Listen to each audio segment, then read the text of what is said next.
کہ یہ قربانی جو کرنا ہے یہ کوئی معمولی چیز نہیں ہے، بہت زیادہ اس کے فضائل ہیں، جبھی اس کی تاکید بہت زیادہ آئی۔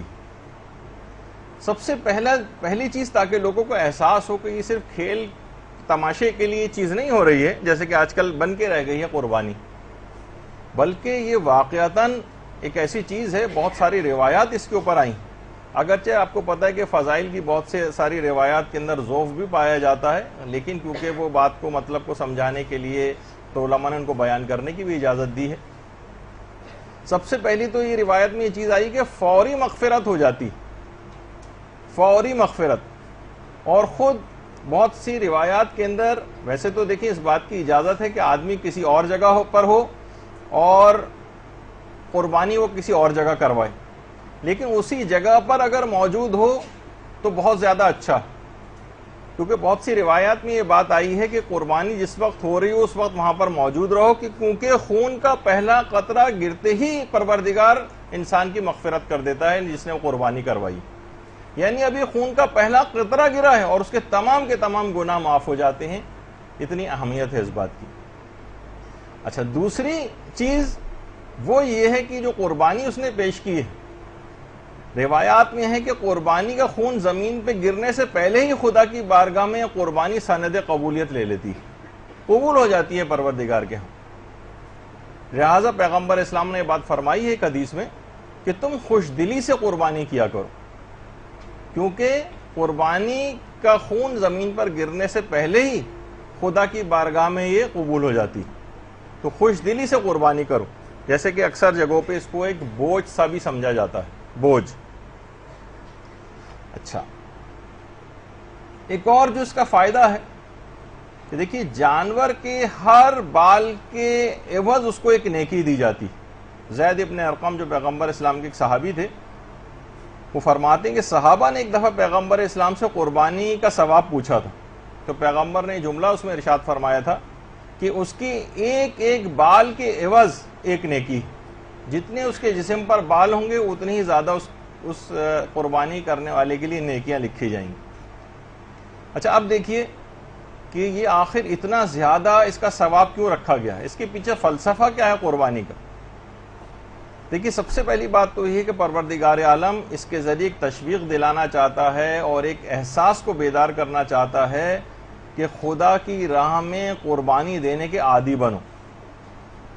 دیکھیے کبھی کبھار ایسے مواقع زندگی میں آتے ہیں اور ہر شخص کے آتے ہیں، آپ کو خود محسوس کرنا چاہیے کہ کہیں واقعی یہ موقع میرے پاس پروردگار کی طرف سے قربانی مانگنے کا تو نہیں۔ مثلا کبھی مال کو راہ خدا میں دینا ہوتا،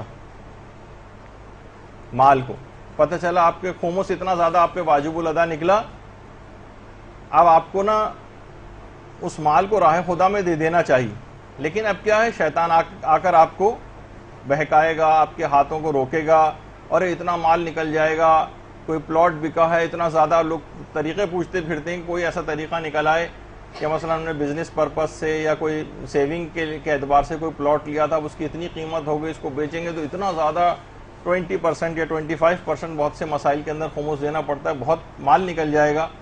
تو اب یہی موقع آ گیا کہ اس مال کو قربان کیا جائے حکم خدا کے سامنے۔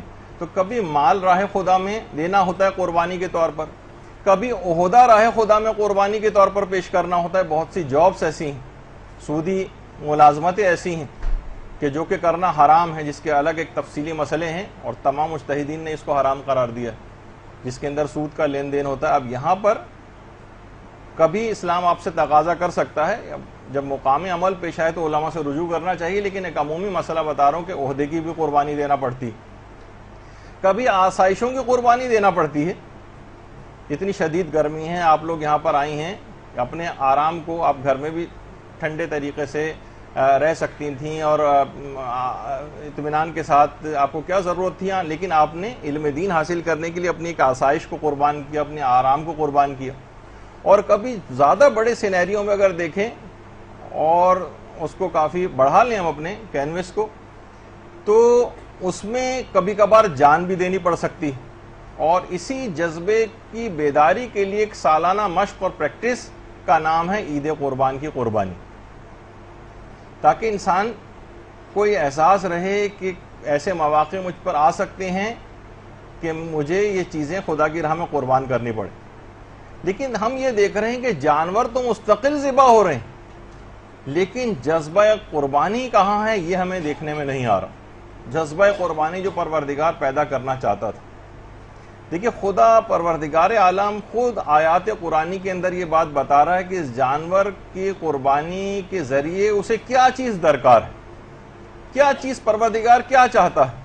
سورہ حج کی آیت نمبر 37 میں کہ خدا ان جانوروں کا خدا تک نہ ان جانوروں کا گوشت جانے والا ہے اور نہ ہی خون، اس کی بارگاہ میں صرف تمہارا تقوی جاتا ہے، اخلاص نیت جاتی ہے۔ پروردگار نے خود اس کا اعلان کر دیا کہ مجھے کیا تم سے چاہیے اس قربانی کے نتیجے میں۔ تو وہ جذبہ قربانی ہمیں دیکھنے میں نہیں آتا۔ جو پروردگار نے چیز مانگی ہے تقوی، وہ ہمیں دیکھنے میں نظر نہیں آتا کہ وہ تقوی کہاں ہے، وہ جذبہ جو قربانی وہ کدھر۔ موجودہ جو قتل و غارت گری چل رہی ہے اور شہادتیں ہو رہی ہیں اس سے قطع نظر۔ خون بہانا تو چھوڑیے، آپ یہ بتائیے کہ کب خدا کی راہ میں اپنے خون تو چھوڑیے پسینہ بھی بہایا؟ ایک رات کوئی ہم سوچ کے بتا دیں کہ جب ہم اسلام کے لیے اپنے آرام کو ہم نے ترک کیا ہو اور ایک رات بھی جاگے ہوں اسلام کے لیے، کوئی ایسی اذیت اور تکلیف اور پریشانی جو ہم نے فقط اسلام کے لیے اٹھائی، اسلام کے لیے دین کی خاطر ہم نے واقعتاً کبھی کسی آسائش کو ترک کیا ہو؟ یہاں ہم دیکھتے ہیں کہ 50-50 ہزار کے، 1-1 لاکھ کے، کئی لاکھ کے جانور لوگ لے کر آتے ہیں اور قربانی کرتے ہیں، لیکن ان کے اپنے غریب رشتہ دار ویسی تنگ دستی میں زندگی گزار رہے ہیں، لیکن ان کا کوئی خیال نہیں کرتے۔ تو جانور ذبح کر کے اور 6 مہینے تک ڈیپ فریزروں کے اندر بھر کر لوگ استعمال کرتے ہیں۔ یہی وجہ ہے کہ آپ کو پتہ ہی کہ ڈیپ فریزر سب سے زیادہ عید قربان اور اس سے قریب کی تاریخوں کے اندر جو ہے وہ بکا کرتے ہیں۔ تو غریبوں کی طرف ایک توجہ کم ہے اور نہ ہونے کے برابر ہے، جبکہ اس جانور کی قربانی کے ذریعے پروردگار عالم 2 جذبے ہمارے اندر پیدا کرنا چاہتا ہے، ایک تو تقوی کا اور ایک قربانی کا، اور یہ دونوں ہی چیزیں ہم کو مفقود نظر آ رہی ہیں۔ اوروں کو تو چھوڑیے، خود ارباب اقتدار بھی ساری قربانی ہمیشہ غریب عوام سے مانگتے ہیں۔ بعض تو زبان حال سے یہ کہتے ہوئے بھی نظر آتے ہیں کہ پاکستان جو ہے وہ قربانیوں کے نتیجے میں وجود میں آیا ہے اور ہم اس قربانی کا گوشت کھانے کے لیے آ گئے۔ تو بہرحال یہ بڑے اس کے اوپر دیکھیں جا کر تو وہاں پر بھی غریبوں کی قربانی کی جا رہی ہے، اور یہاں ہم جانوروں کی قربانی کر رہے ہیں، لیکن جو اس کے نتائج ظاہر ہونے چاہیے تھے وہ نتیجے ظاہر نہیں ہو رہے۔ دیکھیے حضرت اسماعیل کی قربانی کے واقعے میں بھی جو پروردگار نے پیغام دیا ہے انسان کو کہ حکم خدا کے آگے ہر چیز کو قربان کر دینا چاہیے، حتیٰ کہ بعض اوقات اولاد کو بھی قربان کر دینا، جیسے کہ واقع کربلا میں ہم کو نظر آیا، جیسے کہ حضرت ابراہیم و اسماعیل کے واقعے میں نظر آیا ہے۔ ایک طرف تو دیکھیے اسلام کے نزدیک انسان کے خون کی کتنی زیادہ قدر و قیمت کہ وہ اس کو بے مقصد بہانا اسلام کبھی بھی پسند نہیں کرتا۔ وہ کسی بندے کو کبھی قتل ہوتے دیکھنا نہیں چاہتا، وہ صرف اس وقت اسلام قتل ہوتے دیکھنا پسند کرتا ہے یا خون بہاتے دیکھنا پسند کرتا ہے جب اس سے مقصود دین کی سربلندی ہو اور کفر و شرک کی نابودی ہو۔ چنانچہ حضرت اسماعیل کے اس پاک خون کو بچانے کے لیے گوسفند کو فدیے کے طور پر لایا گیا تاکہ یہ پاک خون حضرت اسماعیل کا محفوظ رہے اور ضرورت پڑنے پر اسی حضرت اسماعیل کے پاک خون کو سیلاب بنا کر کفر و طاغوت کو اس میں بہا دیا جائے۔ یہ اس کا ایک خاص فلسفہ تھا۔ دیکھیے جانوروں کی قربانیاں تو پچھلی جو اور قومیں تھیں ان کے اندر بھی بہت جاری رہیں۔ کبھی اس کو بھینٹ کہا جاتا ہے کسی جگہ پہ، کہیں اس کو بلیدان کہا جاتا ہے، اور آپ کے ہاں بھی جس اعتبار سے قربانی ہوتی ہے۔ اور بہت سی قومیں ایسی گزری ہیں جو اپنے بچوں تک کو ذبح کر دیا کرتی تھیں اور بعض اوقات جانوروں کو بھی ذبح کرتی تھیں۔ تو حضرت ابراہیم نے یہ جو رسم چلی آ رہی تھی اس کو منسوخ کرتے ہوئے دمبے کو ذبح کیا تاکہ ہمیشہ کے لیے اپنی اولاد کو ذبح کرنے کی جو رسم ہے اس کے اوپر بھی ایک خط تنسیق کھینچ دیا جائے اور آئندہ کوئی یہ کام نہ کرے۔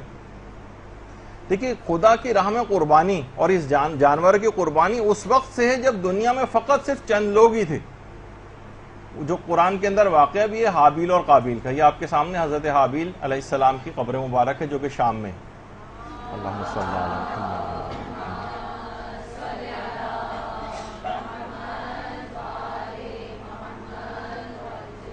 تو قابیل نے حابیل سے یہی کہا تھا کہ اگر پروردگار عالم نے میری قربانی کو قبول نہیں کیا تو میں تم کو قتل کر دوں گا. تو قابیل نے یہی کہا تھا کہ میرا اس میں کیا قصور. اور باقاعدہ قرآن کی آیتیں جا کر دیکھیے گا کہ خدا تو فقط متقین کے عمل ہی کو قبول کرتا ہے.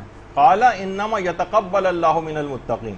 یہ حابیل نے قابیل سے بات کہی تھی, اس میں میرا کوئی قصور نہیں. تمہارے اندر ہی اخلاص کی کمی ہے, تمہارے اندر ہی تقوی و پرہیزگاری نہیں ہے, اس وجہ سے تمہارا عمل قبول نہیں ہوگا. تو اس سے پہلے کی باتیں ہیں. تو یہ چیز ابھی تک چلی آ رہی کہ پروردگار عالم کو تقوی چاہیے, جو کہ نہ گوشت چاہیے نہ خون چاہیے, بلکہ تمہارا تقوی پروردگار عالم کو درکار ہے. تو یعنی آدم کے بیٹوں کی جو قربانی کا جو واقعہ ہے تاریخ بشریت کا پہلا واقعہ, اور حابیل کی قربانی کی جو بنیاد تھی وہ بھی تقوی پر تھی.